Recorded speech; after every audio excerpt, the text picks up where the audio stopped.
Je vais vous dire, M. Jean-Louis Billon n'a jamais été intéressé par la présidente du PDCIRDA. Il a dit, parce que le président Henri Konan Bédié, quand il mourait, le congrès devait avoir lieu en octobre et on devait dissocier la tête du PDCIRDA. Le président Henri Konan Bédié devait rester président d'honneur et on devait aller à la convention avec un autre candidat pour 2025. Est-ce que vous le saviez au moins? Donc, M. Jean-Louis Billon n'était pas intéressé par la tête du PDCIRDA. Et on sait toutes les manipulations qui ont été faites sur les militants pour choisir M. Tidjane. Comment cette manipulation, comment? Expliquez-nous un peu.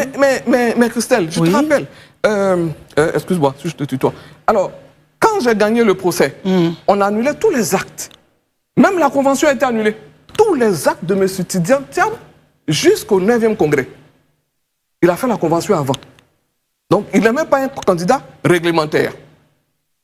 Parce que le procès dit on annule tous les actes du 23 décembre jusqu'au 9e congrès. Voilà.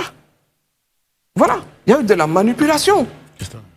Je veux dire, il y a des choses, je ne vais pas retourner encore dans un procès, je veux dire. Bien sûr. Alors donc, il y a eu de la manipulation sur certains clans.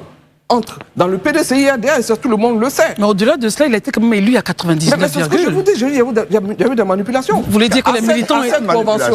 À cette convention, à ce congrès, qui contrôlait qui?